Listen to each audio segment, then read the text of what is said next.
ألف لام ر. تلك آيات الكتاب وقرآن مبين. ربما يود الذين كفروا لو كانوا مسلمين ذرهم يأكلوا ويتمتعوا ويلههم الأمل فسوف يعلمون. وما أهلكنا من قرية إلا ولها كتاب معلوم ما تسبق من أمة أجلها وما يستأخرون.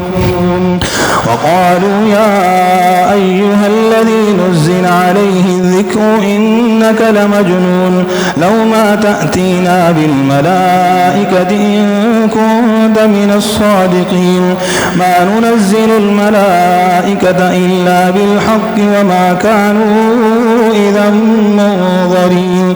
إنا نحن نزلنا الذكر وإنا له لحافظون.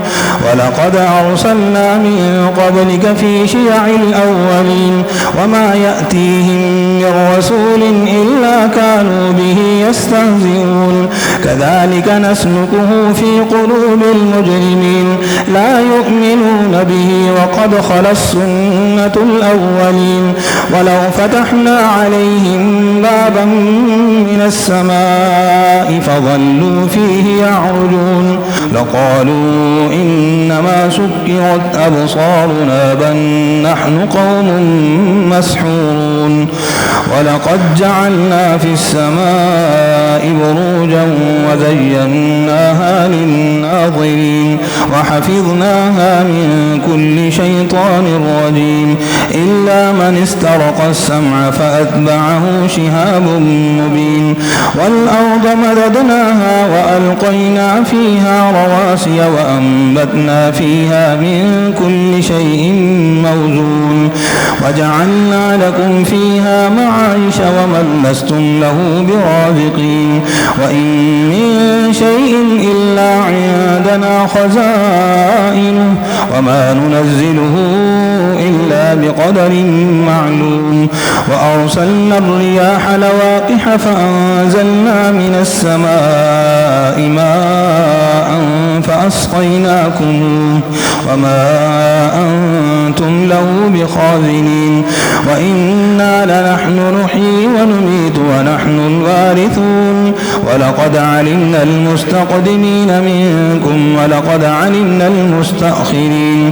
وإن ربك هو يحشرهم إنه حكيم عليم. ولقد خلقنا الإنسان من صلصال من حمأ مسنون والجان خلقناه من قبل من نير السموم. وإذ قال ربك للملائكة إني خالق بشرا من صلصال من حمأ مسنون فإذا سويته ونفخت فيه من روحي فقعوا له ساجدين. فسجد الملائكة كلهم أجمعون إلا إبليس أبي أن يكون مع الساجدين.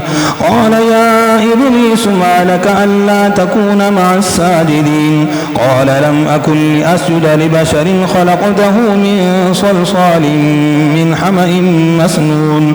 قال فاخرج منها فإنك رجيم وإن عليك اللعنة إلى يوم الدين. قال رب فانظرني إلى يوم يبعثون. قال فإنك من المنظرين إلى يوم الوقت المعلوم. قال رب بما أغويتني لأزينن لهم في الأرض ولأغوينهم أجمعين إلا عبادك منهم المخلصين. قال هذا صراط علي مستقيم إن عبادي ليس لك عليهم سلطان إلا من اتبعك من الغاوين. وإن جهنم لموعدهم أجمعين لها 7 أبواب لكل باب منهم جزء مقسوم.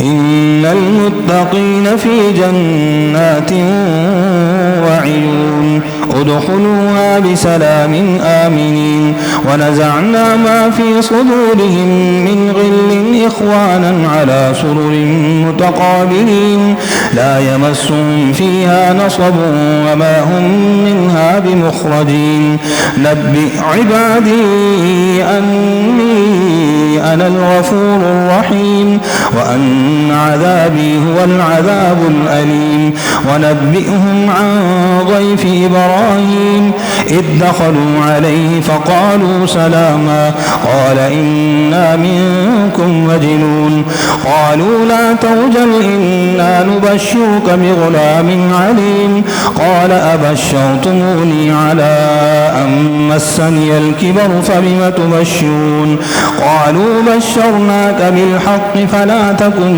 من القانطين قال ومن يقنط من رحمة ربه إلا الضالون قال فما خطبكم أيها المرسلون قالوا إنا أرسلنا إلى قوم مجرمين إلا آل لوط إنا لمنجوهم أجمعين إلا امرأته قدرنا إنها لمن الغابرين فلما جاء آل لوط المرسلون قال إنكم قوم منكرون قالوا بل جئناك بما كانوا فيه يمترون وأتيناك بالحق وإنا لصادقون فأسر بأهلك بقطع من الليل واتبع أدبارهم ولا يلتفت منكم أحد وامضوا حيث تؤمرون وقضينا إليه ذلك الأمر أن دابر هؤلاء مقطوع مصبحين وجاء أهل المدينة يستبشرون قال إن هؤلاء ضيفي فلا تفضحون واتقوا الله ولا تخزون قالوا أولم ننهك عن العالمين قال هؤلاء بناتي إن كنتم فاعلين لعمرك إنهم لفي سكنتهم يعمهون فأخذتهم الصيحة مشرقين فجعلنا عاليها سافلها وأمطرنا عليهم حجارة من سجيل إن في ذلك لآيات للمتوسمين وإنها لبسبيل مقيم إن في ذلك لآية للمؤمنين وإن كان أصحاب الأيكة لظالمين فانتقمنا منهم وإنهما لبإمام مبين ولقد كذب أصحاب الحجر المرسلين وآتيناهم آياتنا فكانوا عنها معرضين وكانوا ينحتون من الجبال بيوتا آمنين فأخذتهم الصيحة مصبحين فما أغني عنهم ما كانوا يكسبون وما خلقنا السماوات والأرض وما بينهما إلا بالحق وإن الساعة لآتية فاصفح الصفح الجميل إن ربك هو الخلاق العليم ولقد آتيناك 7 من المثاني والقرآن العظيم لا تمدن عينيك إلى ما متعنا به أزواجا منهم ولا تحزن عليهم واخفض جناحك للمؤمنين وقل إني أنا النذير المبين كما أنزلنا على المقتسمين الذين جعلوا القرآن عضين فوربك لنسألنهم أجمعين عما كانوا يعملون فاصدع بما تؤمر وأعرض عن المشركين